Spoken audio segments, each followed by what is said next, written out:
Welcome gamers to the preview version of Field of Glory Kingdoms. This is a game that I've really been looking forward to being able to play and show. It's still about a month away. It comes out in early June of 2024, so if you're watching this after that date, then it'll be available on Steam or directly through the Slytherin store, whichever way you want to sort of grab the game. My name is DasTactic, by the way. Welcome to the channel and welcome to hopefully what will be a one-off video. I know that I'm going to be trying to move through this reasonably fast just to sort of show you what it's got. The reason for this video is really just to try to actually, well, to show whether it's the sort of game that you want or not. It's going to be one of these games that's going to be a little bit niche in a lot of ways. People are going to expect it to be something, and it may be something a bit different. So I'm hoping that this video will actually allay any fears that people have about the game. Like if they're thinking, you know, I play Crusader Kings, so why would I get this one? This is not Crusader Kings. This is not Total War.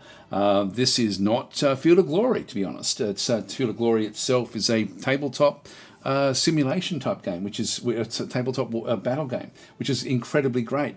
This game is a medieval simulator, a medieval kingdom simulator, and again, it sort of sounds okay. Well, yeah, Crusader Kings does that. No, not in this sort of way. This one has got like a lot of it's got a lot more depth to it than a lot of these other games, to be honest. In the sense that it really focuses on presenting a simulation of an empire where you do actually have a lot of control and agency over what does actually get to happen. I will point out as well, there's a few little weirdnesses with the actual game itself, and if you've played Field of Glory Empires, you'll know what I'm talking about. One of the things is that the Field of Glory itself, as I said before, is a tabletop war game system. It doesn't have its own campaign, really. Like, it doesn't actually have an ongoing campaign. This introduces a campaign system that can be played within the Field of Glory tabletop scenario, and when I'm talking tabletop, I'm talking about the computerized version of the excellent tabletop game. And so to play the battles, if you're wanting to play the battles as a Field of Glory 2 medieval battle, you can do it from this game. You essentially export the battle out, you play the battle, import it in, then the game just continues on from that point. The battle system in the game, and it will get to show that, hopefully, I don't know if it'll be this video or not. To be honest, this is my second go at recording this one. I got up to an hour and a half and I still hadn't shown the battles. So I'm thinking I'm going to have to put the pacing up, but it really is important for me to explain why I'm making this video, and it really is to sort of try to either show people who may not know what it is and think it's something different and then become interested in the game, or on the other sense, you may be thinking it's one thing and wanting to get the game and then realize, oh, actually that's not what I wanted. So either way, hopefully we end up with some clarity, and we end up sort of getting it a bit more targeted, whether it's something that you want or something that you don't want.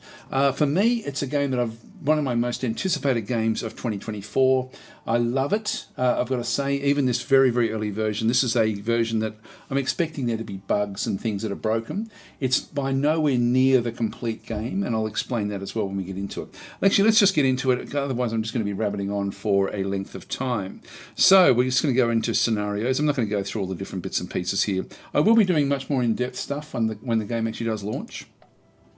I've got a tutorial. This is actually really quite cool. I would suggest that when you do get the game, play it.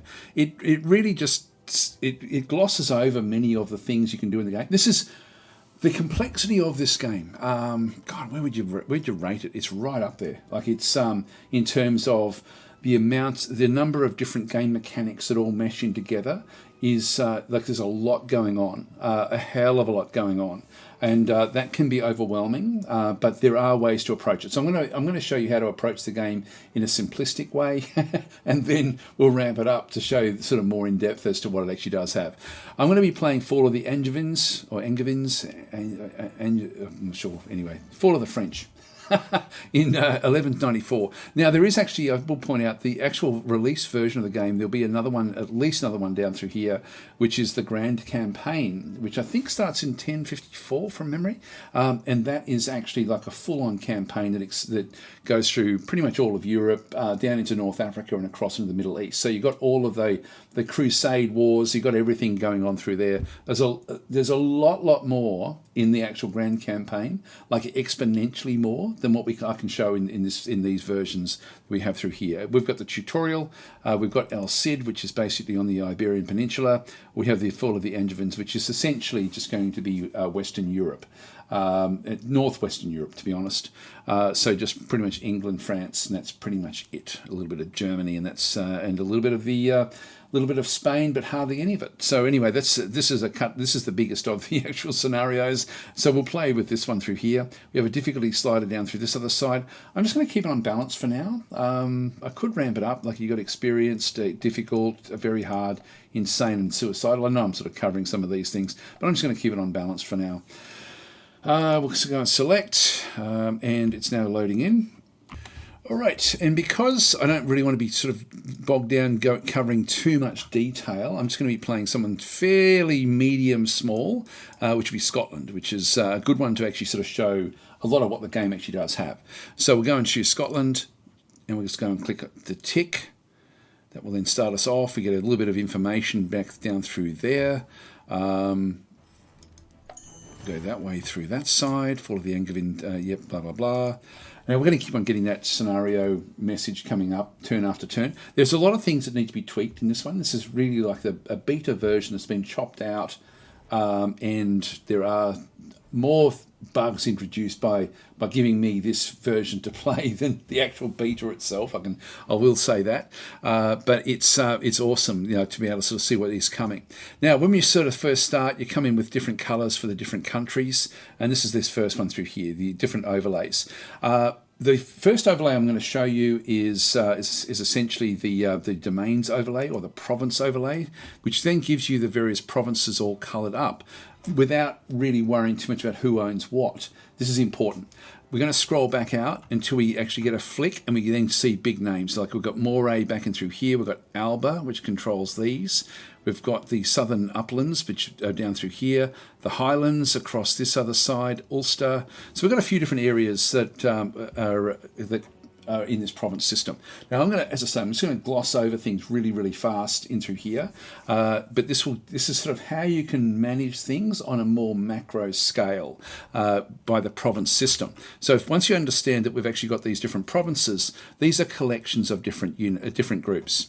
So we've got our countries through here. We have our provinces through here.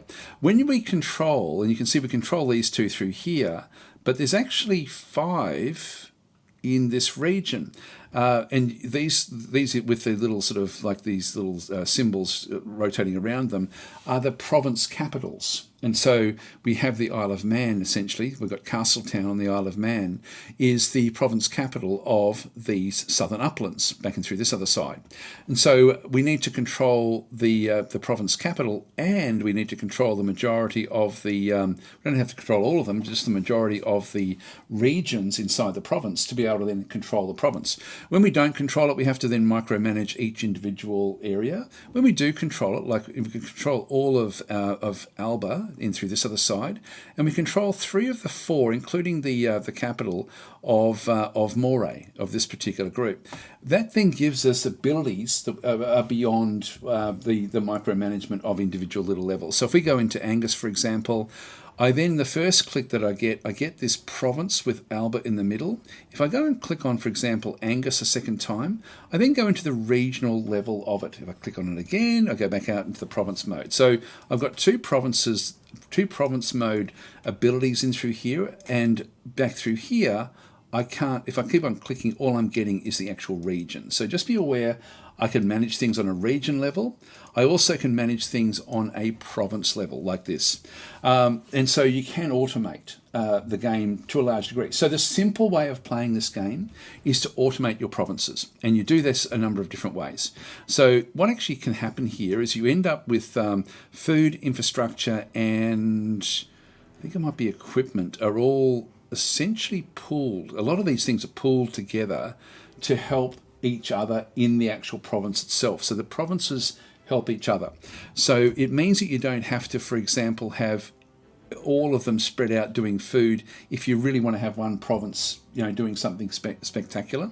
You can also have the AI or look after things for you and say, look, I want them to go with I want them to be heavily focused on food. Now, at the moment, anything in green is going to be working on in the fields. Anything in this pink color is going to be working on infrastructure, things like mining or logging, things like that. There's a few missing, like there's a money-making one in the middle through here. There's military that would come back in through this other side, which takes into account manpower, metals, and equipment. Then we actually have piety. This is your clergy running down through this other side, and then finally your stewardship, which is your nobles. So they sort of operate down through here. Now, nobles can only work in the noble area. The clergy can work in a few different areas. Like, for example, they can also work here or over through here in infrastructure. But you can just get the AI to do it for you if you don't want to be micromanaging. So in this case, I can just say, hey, okay, look, I want you to do a balanced view. Their balanced view in this case is to put into Lothian, put a couple into the actual getting finances. And our finances have gone from -21 to 0 just by clicking that one through there. Our food has gone, so our growth has gone down potentially for the province by doing this particular one. But it's just now got a balanced view. If I say, okay, look, no, really focus back on food, guys, you can see there it's still kept the money making. So the net money has now gone to -5. It's just a very clean and simple way of pushing what you want. If we want it to be very money focused, money driven, we can go that way and get +6.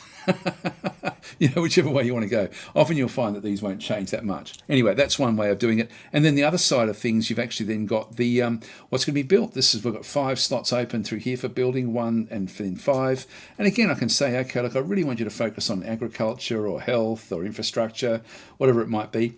Often it might be infrastructure, that might be something. Actually, there's no real way to do this. I'm just going to go and promise to focus on building on the less present structures category-wise. This can be a good one just to do as an auto if you're not wanting to overthink it too much.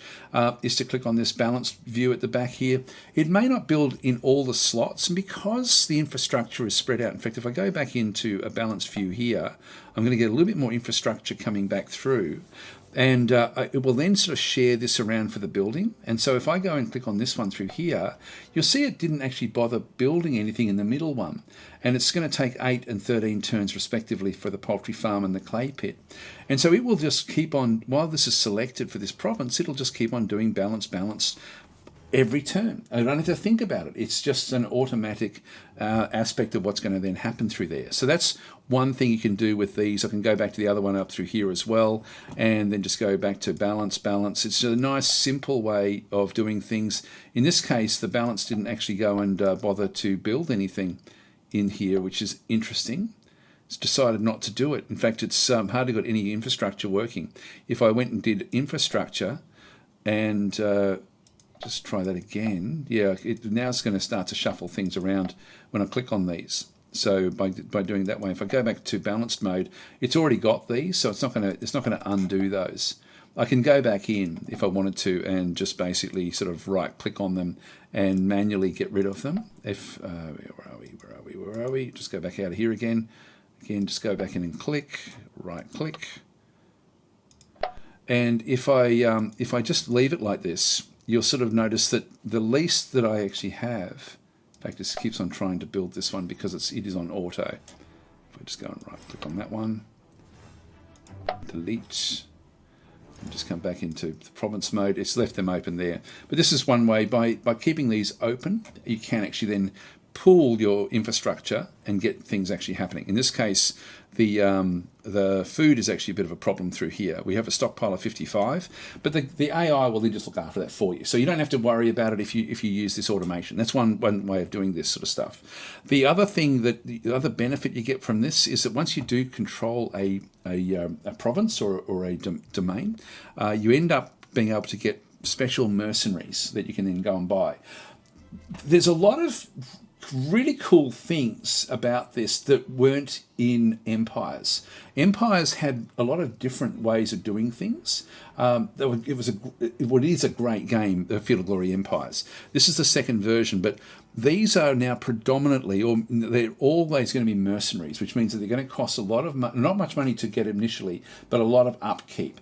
So if you need something very urgently, you can get very specialised mercenary units from controlling provinces.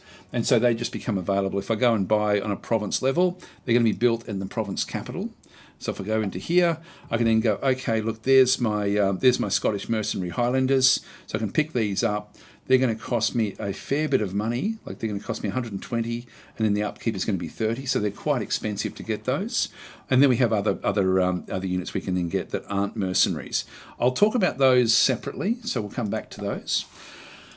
Right, at the moment our money situation has actually completely changed.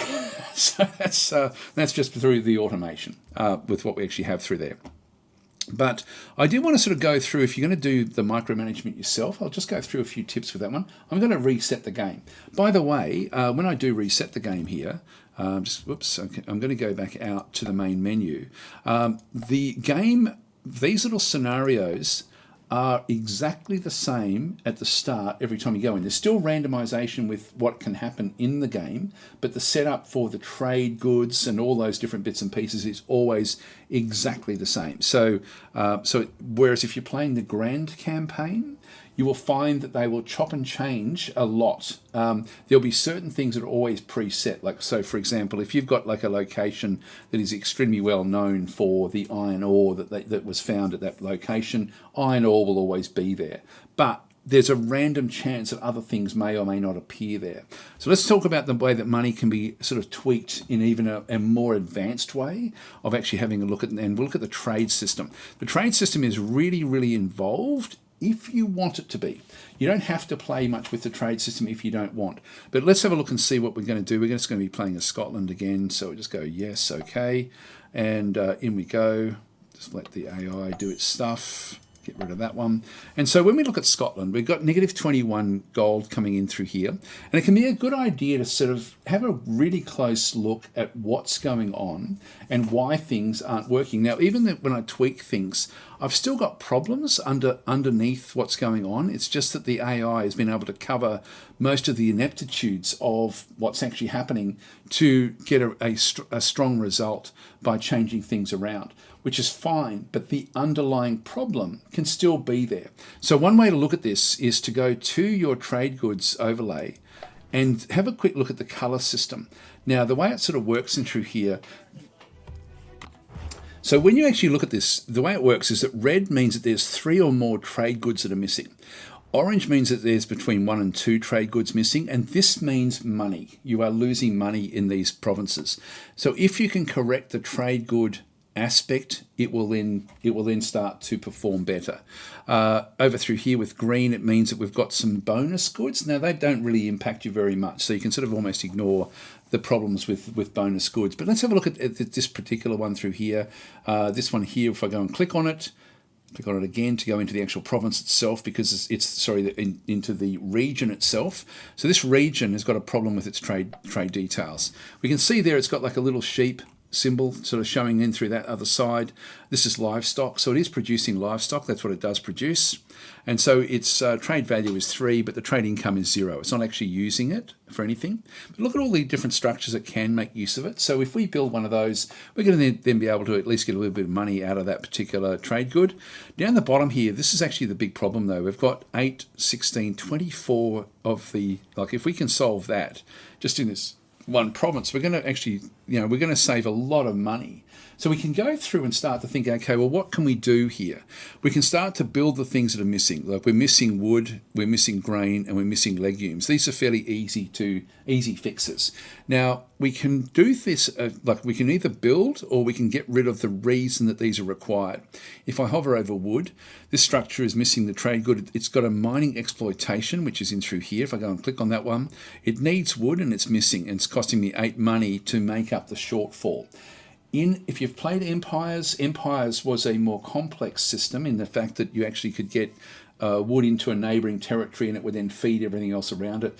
That's all gone. It's just nice and simple, which is great. It's still complex, but it's just, you don't have to be looking at the neighbours to sort of try to figure out what's going on everywhere. You do need to actually bring it into the province itself, and I think it's a much cleaner system. It's much, much more intuitive because you can see exactly what's going on. So in this case, the mining exploitation, I could either try to get wood in here, or I can just disassemble this particular location. But this one's giving me 1 extra metal. I've only got +5 metal coming in, so it's probably an important building.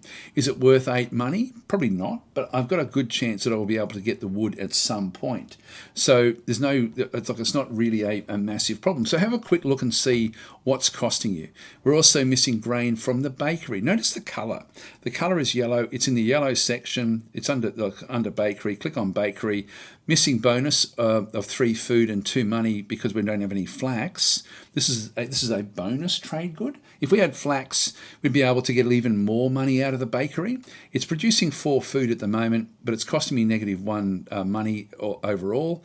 That's because we are actually making a little bit of money from it, but we are missing 8. If we can get the grain, we actually then save 8 gold. 8 gold per turn from this particular location. Again, I wouldn't be wanting to destroy that one because grain is fairly easy to get, so we can sort of look for that one in other ways. If you look at grain, it's not going to show us what's going on there. If I click on the grain here, it can be produced by the farm, subsistence agriculture, terrace farm fields, or tenant farms. There's different ways we can get the grain in that way. It can be found in Galloway in Scotland, but that particular trade good down through here in Galloway, it's got grain, but it's being exported already somewhere else. And so if we go and have a look at that one, this particular one is being exported across to Edinburgh. And so Edinburgh, if we go and click on this one, it's quite convoluted the way it works. You don't have to know about how it's all working.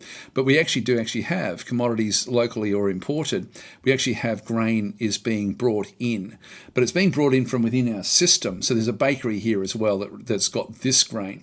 And so we can't make use of that grain in 2 places. We have to get another grain somewhere else to then make sense of that particular bakery back over through here in Moray.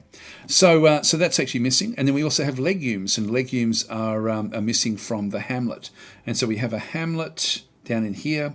And this one here, if we go and have a bit of a look at it, we're paying money. It is giving us manpower, and this can be important as well for our armies. Don't worry too much about, look, in the empires, the armies were much, much larger back in that era. And so you don't need a hell of a lot of manpower to make this game make sense. It actually works very, very well. And we do have manpower, including a bonus of 1 from livestock. So we do actually have livestock in here. So we're actually getting a bonus of 1 coming through that way. So it would be 2 without the actual bonus from the livestock. So we're getting that one through there. So we're missing 1 bonus though because of the lack of grain as well. So if we can get grain in here, we also then get the bonus manpower here plus the bonus of the bakery, of the money. We save the money, plus we get that extra manpower in through here. But it does need legumes, and the legumes are costing me 8 money through there. So at the moment, grain is probably the most valuable thing I could bring in just to fix up this particular area. We also then have the missing, there's the missing bonus there. This one here is for the hamlet, but also then for the grain. So look and see if you can see if they correlate. Don't worry about focusing on them so much in through here unless it's just an easy win. So with that open, and I would suggest that when you are going to be building something, that you do open the trade good up, so you can see what's sort of missing, which will then help you when you go to your building menu in through here. I can then sort of scroll this one across and think, okay, well, look, what am I going to get? I've got a food building up and through here. This one's going to give me extra food. Missing bonus from grain or flax. So grain and flax in through there. So I'll get even more food. It does produce wool. There may be other things around that produce wool. So I can do a whole lot of micromanagement if I want to. We've got other things, for example, like a herbalist, but really it's the everything we have through here. The wood comes from the orange areas in through that's actually military, but there's often stuff. Whoops, I didn't mean to do that. If I right-click on that, I can then just ditch it and get it back to where it was when I sort of start to build. I can pick the building of your choice at a cost of national authority. So we've got 5 authority, and I'll talk about what authority is as well. There's a lot of, as I said before at the start, there's a lot of game mechanics that all work together to do different things. Authority is critically important, particularly if you're playing a long campaign type game, and I'll talk about how that one does work. Legacy up through here is your score, but authority can be spent, and you should spend it to fix things in your empire. Like, so you use your kingship, the authority through your rulership to be able to then make changes. So if we happen to luck out and get something that would be valuable, and these are random when they come through, if we got something for, oh wow, we really need this, then you're lucky. You don't have to pay any of your authority for that one.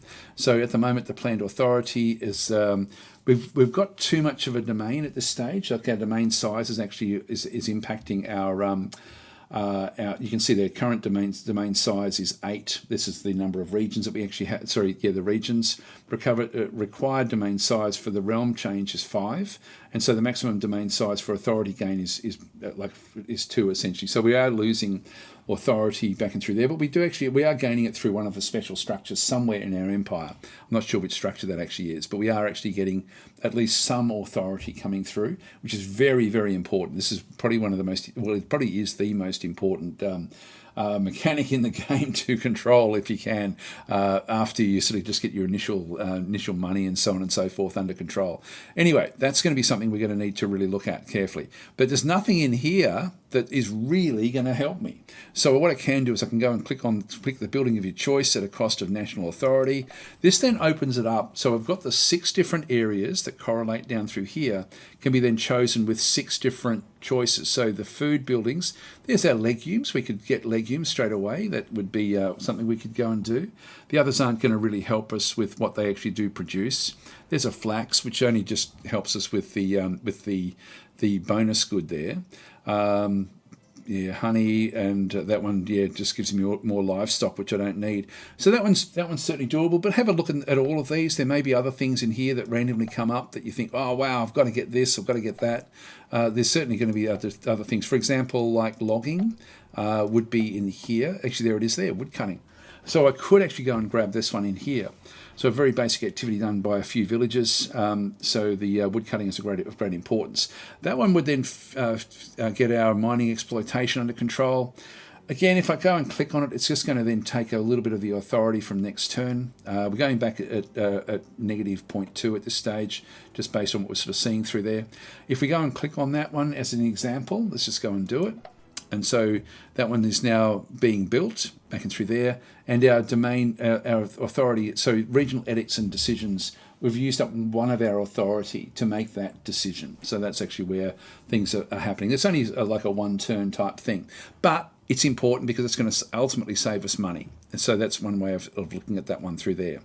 Other things we can then do to chop and change, you can see there that these haven't been optimized in any sort of sense. Like if we had have gone to the automated look and then come back in, we'd find that there'd be a re-split of everything going on in here to sort of make it more sense of it. So that automation is really quite good, but you can micromanage this if you do want to. So that would require just having a really good look through the trade system. Again, just by putting on the trade goods overlay. It's a really, really good overlay, this one, just to give you a feel. Now, there's all sorts of other things when you do click on these areas. If you just keep the trade details open, you can then flick from area to area. Have a quick look. Like this one here, for example, it's cost me 17 money at an astronomer's study in here. So if I have a look at this one through here, what do we get? We get a legacy increase, which is the basic score, but at the cost of 17 money. I don't like this at all. So we need copper for that to work, and that's going to be difficult for us to get. So let's get rid of this one. This one, by the way, if we build something and destroy something, they're 2 separate mechanics. And so I can actually start the disassembly. So this has now got the disassembly actually happening. You can see it's now gone backwards in through there. That's then saved us that money essentially just by starting this process, which is good. So we're no longer paying upkeep on that one.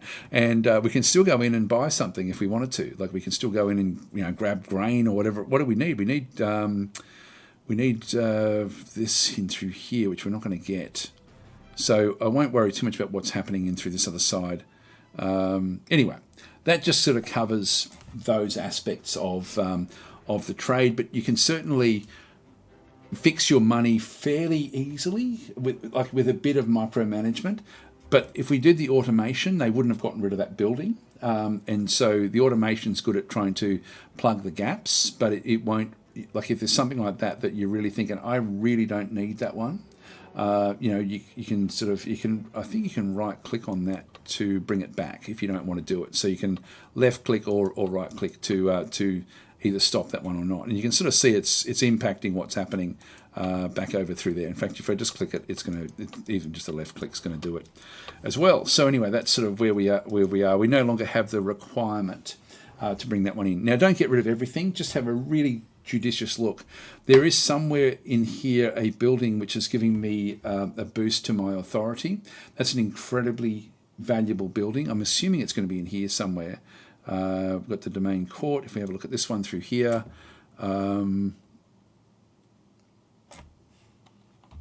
it was a noble residence in our capital. So in this case, we end up with a missing bonus of 4 stewardship equipment from gold, weapons, and armors. So if we could start to get buildings that would make these would be more high level. But this one does give us an authority increase of 1.0, which is really, really important. I've got to say authority is critically important. Now, if we go back and have another look and see where we are with things, if we go and so that's enough just to give you a bit of a feel. In fact, what I might just do is I might just go back to the automation system. And with these, one thing you can do, like once you've actually analysed your trade good problem, if you wanted to do it that way, is to go back across to the free building slots. This will then also colour code the map as into areas where you're either building something like we are through here. So we are building, in this case, if I click on it a second time, we are building the wood cutting in that instance. Just go back and click on the region itself. So we can actually, you can sort of see there that, if I just click off through here, we've got like an area back in here. What has it got? So dark orange colour, so I'm in the way. Dark orange is idle. I can do that better. There we go. Dark orange colour, idle province with free slots. So you can see all of the ones in through here are in that position. This is quite a good one just to get a feel for what's going on. Orange colour, idle region with free slots in through this other side. So this one has got like a province. I can do things on a provincial level in through here. Back in through this other side, up the top through this other side, if we have a look and see what it's got. The olive colour is idle region, part of a province building something. So there is something being built, which means that the pooled resources from this province will then go in to help build this particular building back in through there. So I can sort of do it that way. What else have we got there? Light green colour, we're seeing that there. This is because light green means it is building something. And blue colour, region without free building slots. So once we actually run out of building slots, that will then sort of fix that one up. Let's just quickly go and change this by going back into our provinces and just automating. I'll just go back to balance and balance. That will then sort of, it's now change what we were building in that particular location. Again, it's not what I would want, but I can override that one by just turning it off and then going back in and manually doing the buildings if you're wanting to do it that way. And then we have, if I go back into this one through here, and again, just do balanced and balanced in through that way as well. It will then sort of just start to sort of pull the resources together. Now that means that that should have, yeah, that's now got certain things working. It's now just recolored. I just needed to reset that one. These into here, I have to micromanage these, so I would just go into each of these. And again, if we just turn on the trade, it's so handy to have this open for when you actually do go back into your building slots. Flax field is a bonus good in through that side.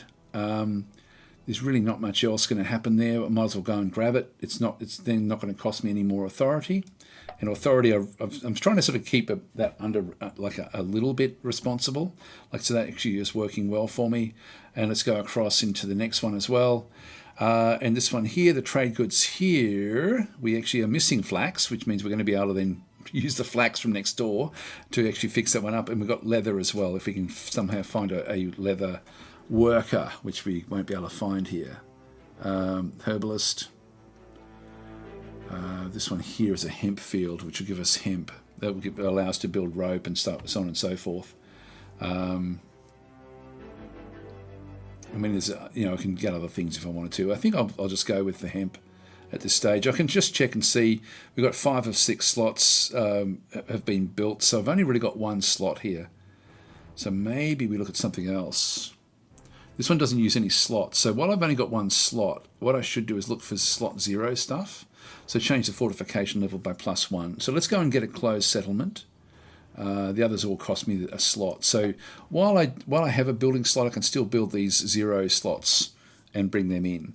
So that's just going to sort of end up in there as well. So that's going to be fine. Now we can sort of chop and change things. You can bring your clergy across, by the way, just to help with the building. So you can actually just go and click and drag, and in you go. That's going to then take like hardly any time to build that particular location, because we're getting the clergy to work. We can also drag things down, but we do want to keep a surplus of food in these ones that we are micromanaging ourselves. The flax is going to take a long time. Let's bring our clergy across into there as well. That brings it down from 25 to 4, so very, very quick. The nobles can't really move around. They can move up into military, but they can't really move anywhere else. They can move across into the money making, but I want to keep them pretty much in here in the hamlets at this stage. So that's all fine. Another thing which we didn't talk about with the provinces, so we'll just quickly talk about this one now, is that we can actually use our people. We do actually have appoint people in through here. Similarly as what we've got in this case, we actually have Colbane Moray has actually been put in charge of our military, and he's actually a very good commander at 2 offense and 2 defense. So we'll have a look at that in just a little while. But what we want to be doing here is actually going through and actually appointing peers of the realm. And so we've got, like with the peers, you can see through there it's saying administration increases local stewardship and the maximum national domain size, which is important for us because we are losing authority because we're exceeding our domain size at this point in time. So we need to be able to get more administration. Military provides experience to newly recruited units. I'm not too worried about that one. And piety helps with conversion. We're all Roman Catholic essentially in this area of the map, so we don't need to worry about piety. So they're the 3 aspects of people. People are found in your main area through here. By the way, this gives you a summary of who you are, your legacy, which is the score in the game, and then your authority that you end up having. And so if we go across and click on us, we then actually have ourselves. If we're married, we then have our wife. We've got courtesans. In this case, we actually have a concubine down through here. And then we also then have our sons and daughters. So we've got 4 of them back and through here. This one is coloured differently because he's then the heir apparent for the kingdom. So he'll take over when William the Lion dies. And then down through here we've got other relatives. So these will be brothers and uncles and so on and so forth.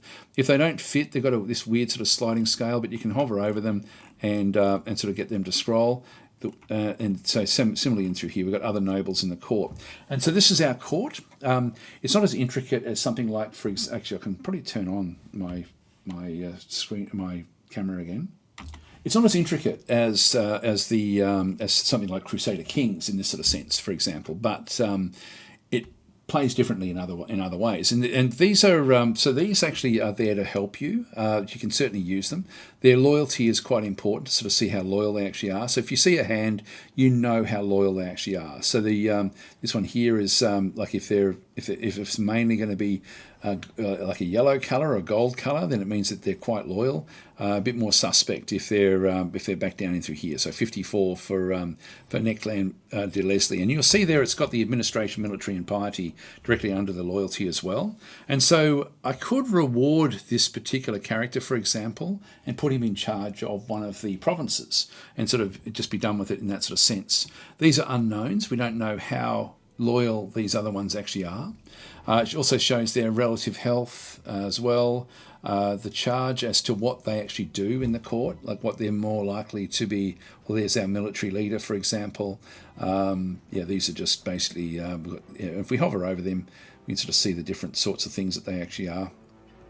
So Now we do actually have this one here is a at the court as a clergyman. So we have so they have different roles essentially in through here as well. One of our relatives is also a clergyman.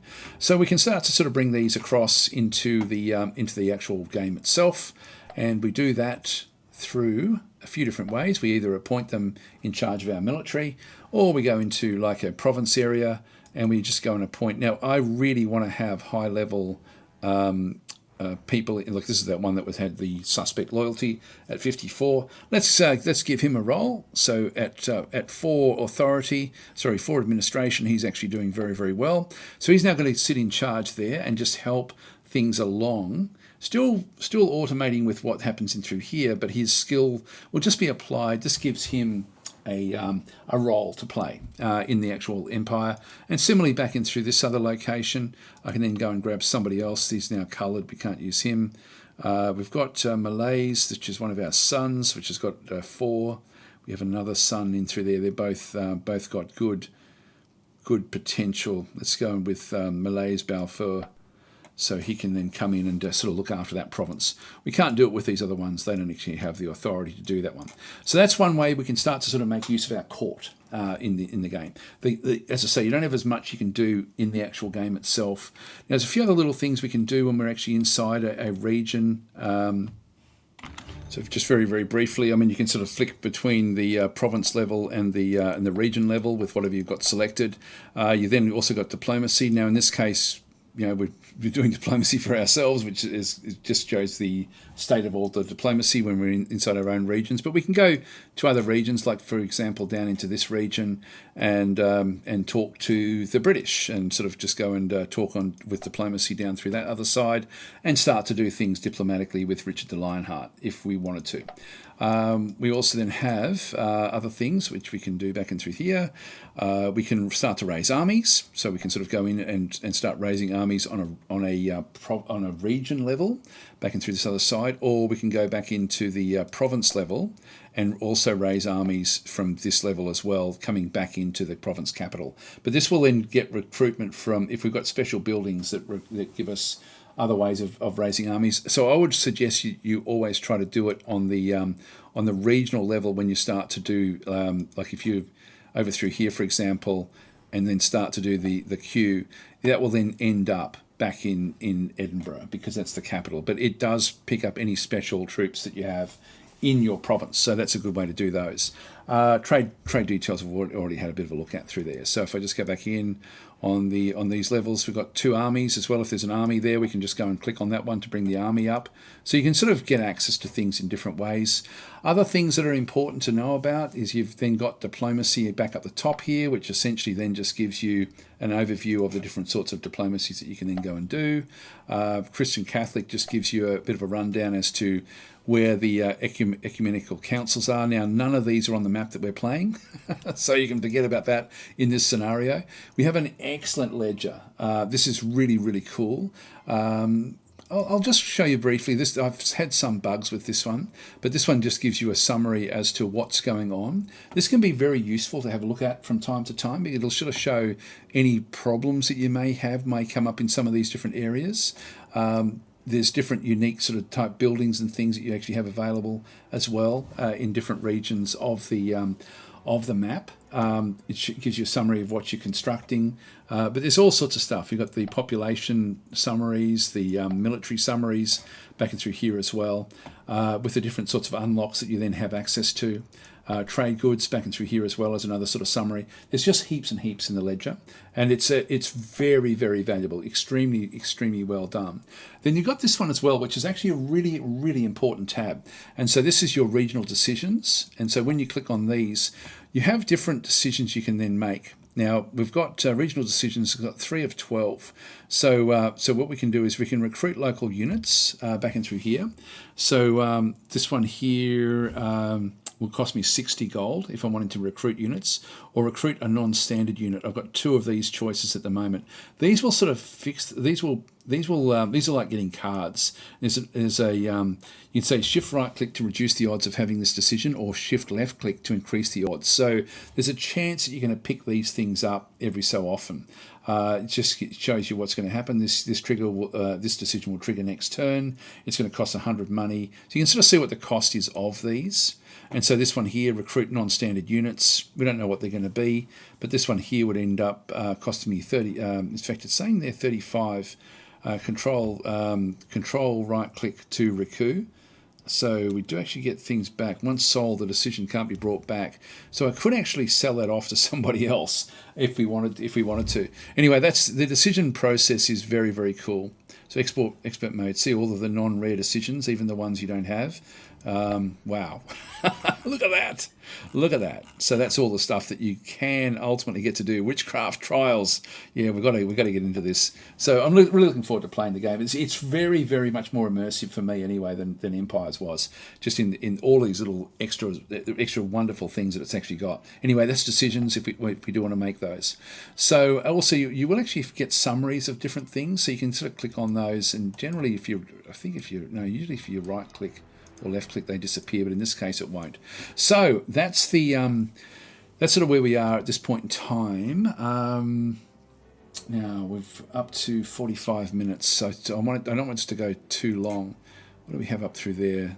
Okay, so De Leslie has a loyalty of 54 and can make a coup as peer of the realm. So that's a technicality. It's not going to worry us too much. We're fairly safe at this point. When I actually get like the final game, I'm going to go through in a lot of depth. I'm just really trying to scratch the surface.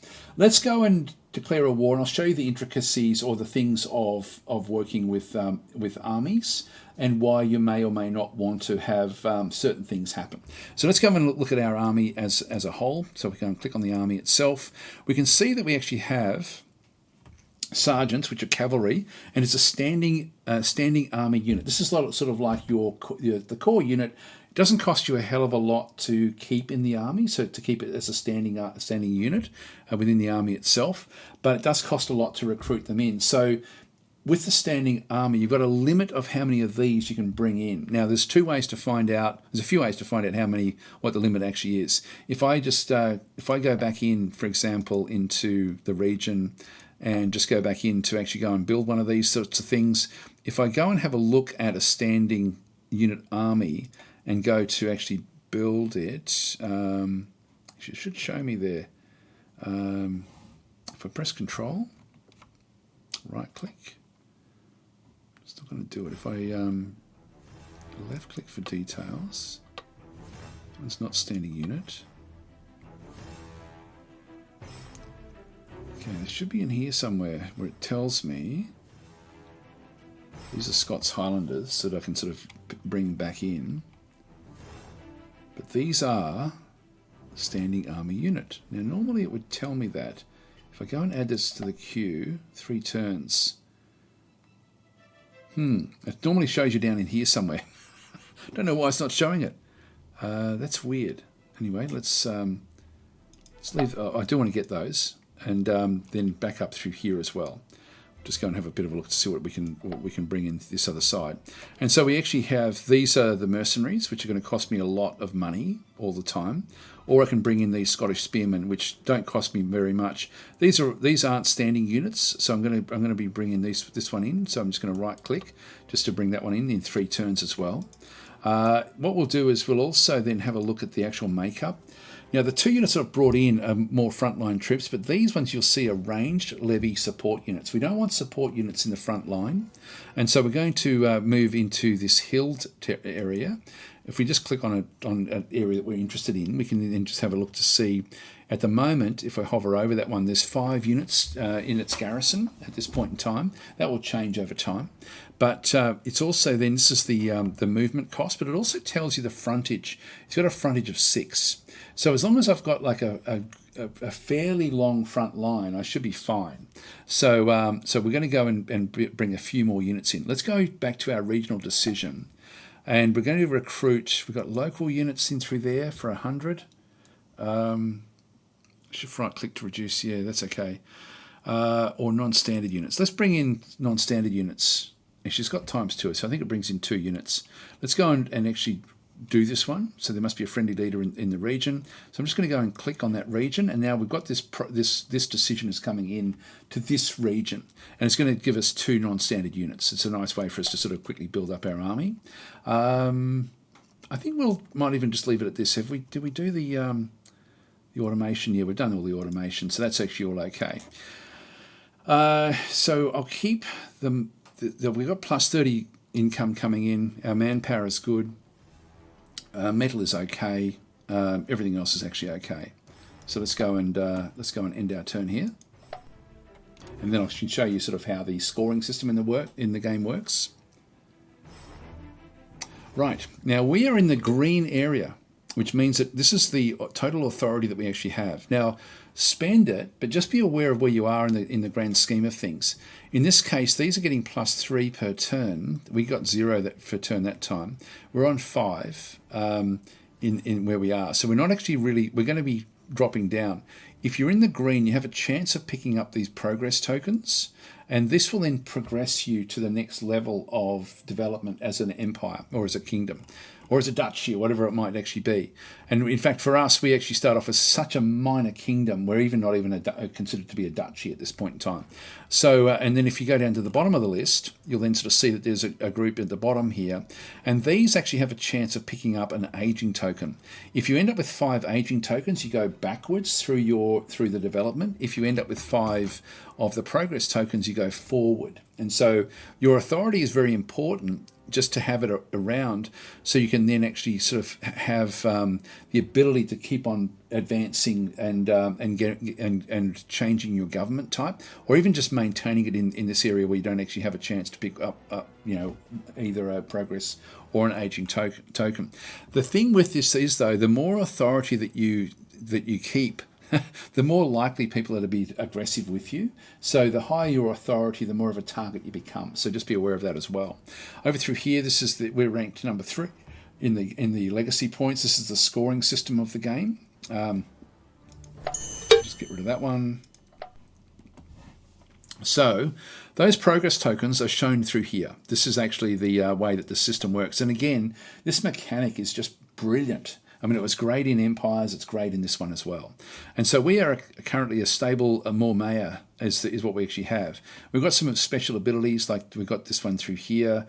So we can actually go and pillage Anglo-Saxon regions if we're wanting to, as long as we're fairly young. We've got burgs and towns as well, where we pick up special people come and sort of set up little fairs at our villages, which is fine. So that's what we have going for us right now. If we progress, we end up as an ascending Mormea, and from there we can sort of then go and we get ascending, we get some bonuses with loyalty and so on and so forth. If we actually go the other way, we end up with an unstable Mormea, and so we come into turmoil. Now that would then sort of lead to more problems for us. If we go from there, like if that becomes where we end up going, we go from there into it when we start to break up. Now we are level 1, which is sort of like, it's very hard. Like at level 1, you should be okay. It's just more as you sort of go back, like if we keep on going backwards, we're probably going to end up in like civil war. But this one is where the loyalty disappears completely and the whole thing starts to break up. Let's just go back through. So if we go back into it from there back into a stable, we can go into ascending. Ascending then allows us to then go into a young duchy. The young duchy then continues on into a stable duchy. The stable duchy turns into an ascending duchy, and so on and so forth.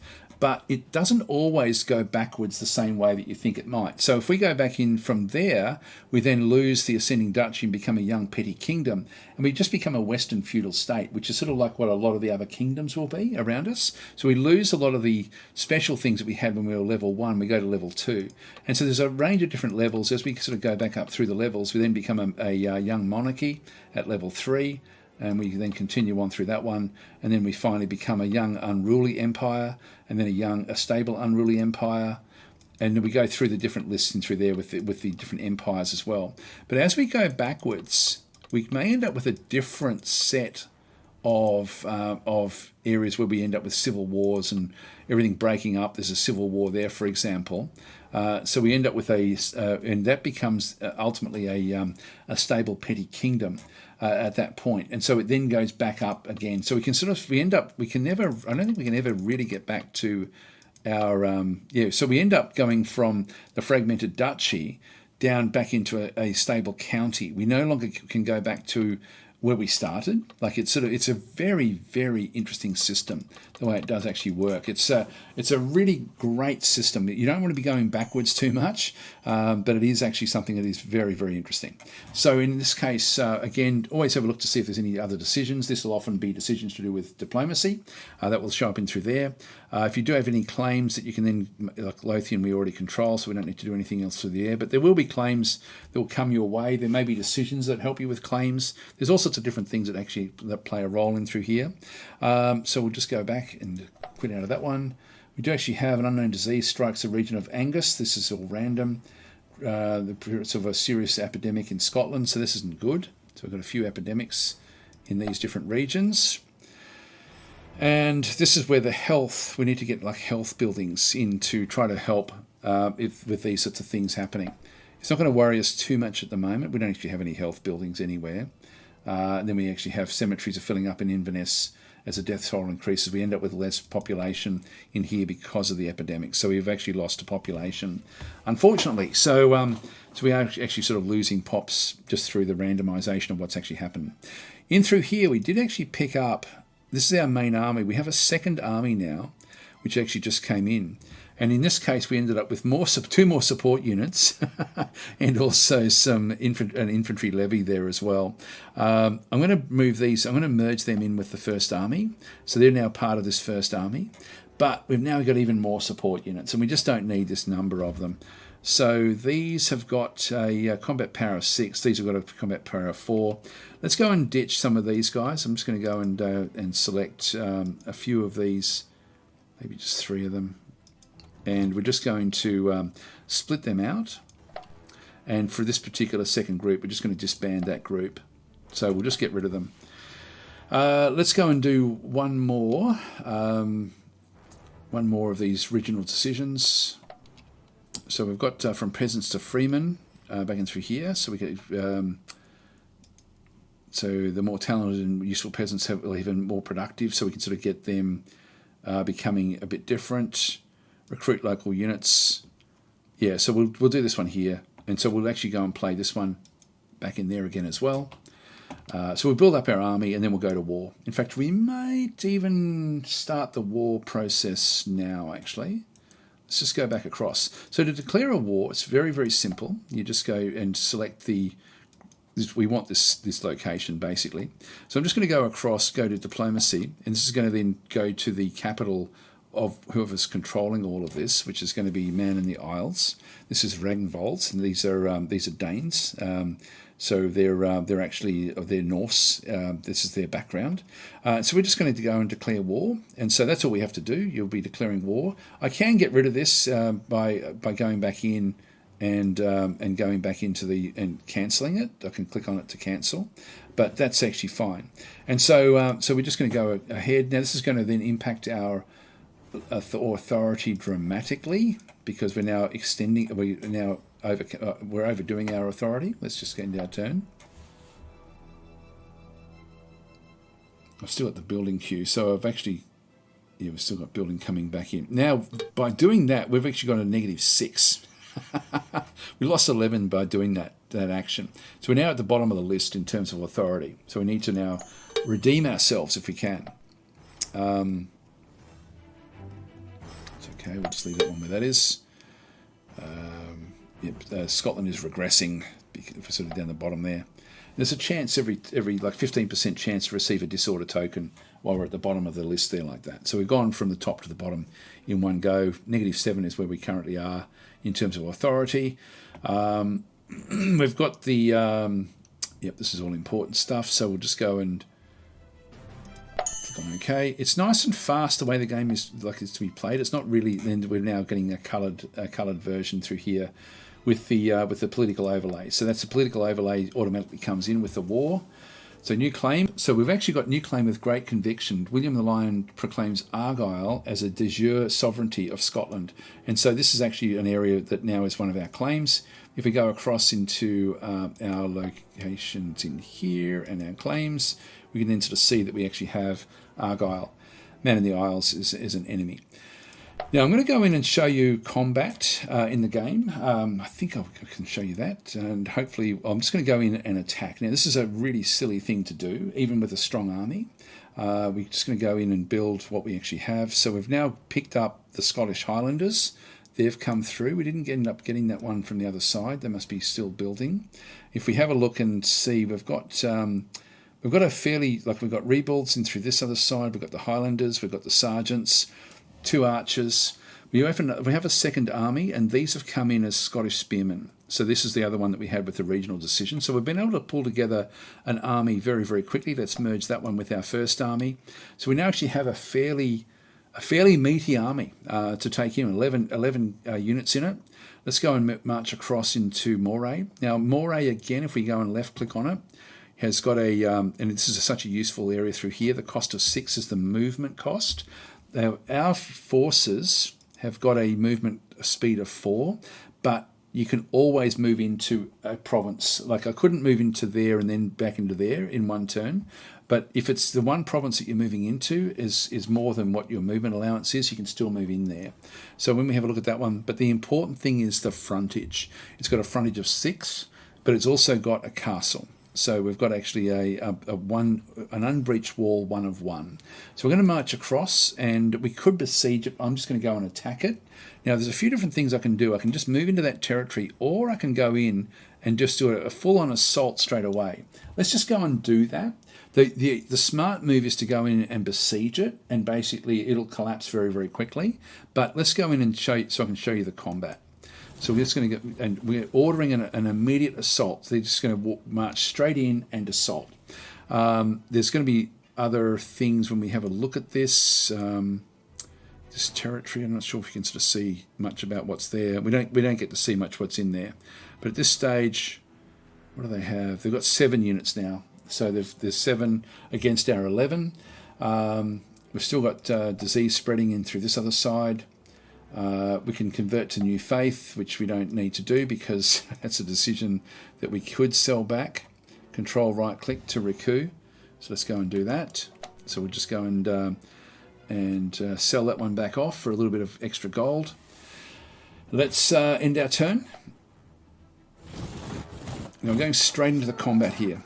And so this is the combat system. Now what I could do is I could export this one out. So city assaults you can't do, exporting it out, but we can still play it in the view of the battle. And so this is an auto battle system.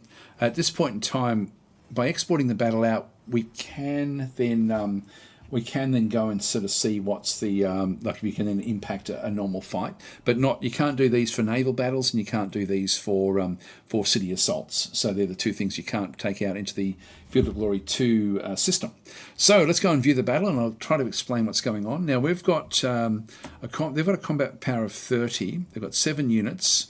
We've got a combat power of 75 with 11 units, and we have Colban Moray has got an attack factor of 2 and a defense factor of 2. We don't know who's going to be defending their side of things, but we are going into a tightly fortified frontage of 6, and that's to do both with the assault and also to do with the mountains. So we're just going to view the battle.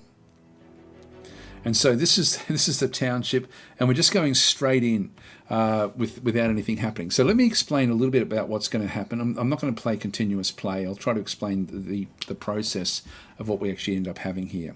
So they've got a frontage of 6, so we can see there's only 6 in both the lines. Now they've got enough units to cover this, plus they've got 1 in behind. So when you have two lines like this, the second line is a support line. Now we've got support in most of our lines except for this one on the outside edge. So that one doesn't have any support. This one is a support unit itself, a light archer, typically a support unit going up against another skirmisher type unit. So these are typically not frontline troops. They've had to do a few things in through there. They've got like a present militia on the outside edges. Their strongest units will be in the middle, like ours are in through here. So we end up with Irish Kerns. They're going to be quite difficult, I would think. Actually hits 2, effectiveness 3, combat rating of only 5, which isn't too bad. They'll be fighting one-on-one duels in this sort of system. And so against Scottish Spearmen, who have got a combat rating of 6. So we've got a slight advantage with our basic combat rating, but over through here, what we have is the terrain defense of 2. They get a +2 to all of their actual values, which is actually can be very, very difficult. We're going to be relying very heavily on our support units. So very simply, the game goes through a few different phases. We'll start the battle. The first is the range phase, and this is just random. It's going to they're going to pick different targets. Now we can see they've only picked this one here for their target. We've actually chosen a few out through this other side to be the targets for us. And we can see the units that can actually fire. They'll be highlighted. So we've got all of ours, you can see, can fire, including these in through here. These ones here are the only ones firing for them. I'm not sure why these aren't firing, to be honest. So that's sort of interesting. So let's just go and see what happens. This all happens in one go. Now what that did was some of these have now become exhausted. It didn't actually impact us at all. Like if we go and click on this particular unit, we can see there it's got 3 hits, 3 effectiveness. It's the same as this. And so it's got, this one's got this one does have a support bonus of 3. This one's only got, it's not showing the support bonus, but that will be there. I'm sure it will be there. These exhausted units mean that their effectiveness is now down to 0, so they've lost a heap of exhaustion. So they've only got 1 hit point. This one is still fresh, but it did lose one of its effectivenesses. So you've got hit points and effectiveness. These are all very, very important. By the way, the cavalry will always end up on the flanking side. So these will actually then go onto the outside to try to sort of break their way around the flanks of the enemy army. So it's just nicely done. Now we hit the main combat part where the range unit is now done, and we're now going to have challenges starting off in the middle and then working our way through. So we'll just go to the first one. So this is the first attack. In this case here, what's actually happening is they've got 5 combat rating. They've got +2 from the terrain defense, gives them a 7 base unit in through here. Now ours, we've got 8 as our combat rating because we've got the basic combat rating is 8 in through there, plus the 3 support units gives us 11. So we've got a big advantage in through here. Plus they don't actually have anyone helping to defend. We have 3 extra die rolls to then be able to get a number higher. Now it's not just a matter of getting higher. The more numbers you have will then take away from the effectiveness, then the hit points, effectiveness, hit points. So we've got a good advantage here. They do actually have, we've got the support bonus. They didn't get the support bonus from these units here, I think because the effectiveness is 0. Anyway, let's just go and see what happens when we play. So we're going to be rolling 3 dice. They're going to be rolling 1. Their minimum roll can be a 3. So if they keep on rolling a 3 out of 10, or less than a 3 out of 10, they'll keep on rolling until they get something better. The reason that they can roll a 3 is because they're considered to be strong. We also are considered to be strong, so we have a 3 minimum as well. So these are going to be between 3 and 10 as we roll these. They rolled a 3, and so we did 21, which means that we did a lot of points of damage. You saw there a little 5 and 6 appear over the top of it. That's the 11 difference. So 5 hit points, 6 effectiveness, which essentially has wiped it out. So that unit is completely wiped out, completely destroyed. So that was a good start. And we just keep on going through each unit. Now we rolled 8, 9, and then 10 was the biggest one. That gets added to the 11 to give us the 21. It's a very simple system, but very, very effective. This one is now going off this side. This one is a 7-10. We actually do have a good combat rating in through here as well. And so we just go and click on play. And this one should be a 1-1. So we just did a straight attack through there. And so in this case, we did one, like they've lost 1 hit point and 1 effectiveness. They're down to 1 each, 1 of each, if it does continue. The combat can go on for a few different turns, but typically it's all over and done with in just one group. The next one is going to be the challenge of our sergeants with 7 against this exhausted group in through here, which has just essentially got the 1 hit point plus the terrain defense, giving it a total of 3. This one should, and this will be different again because these are skirmishers, and then these are well-armoured cavalry, which have got a charge. And so the charge should smash through these very, very effectively. Yeah, look at that. You get charge bonuses and bang, they're broken straight through. Go to the next one back in through here, a 7-11, back into this other side. In this case, we only had 3, so we hit 1 of their hit points, 2 of their effectiveness to get the 3-point difference. This one here is going up against skirmishers versus rebolds in through this other side. So we have a 4-8, but the skirmisher does get some other bonuses. And in fact, that one, it didn't work for them. These are already decimated, so these 2 skirmishers should be able to go straight through. Now, they've got a bit of an advantage in through here, even though they're exhausted, because we're using a unit that really shouldn't be in the front line. They've got 1 hit point, we've got 1 hit point, they've got nothing left there, but let's see what actually happens. And they did 2. Now the skirmisher, that was enough to kill us off. So they killed off 1 of ours with that group. They just rolled better than what we did. So we would have needed to roll 2 more than what they do with their roll. And so that's essentially what happens. And now that we've done enough damage to push the pursuit of the actual force forward, so we can just go and click on play. And so we did actually break through straight away at the expense of one of our units.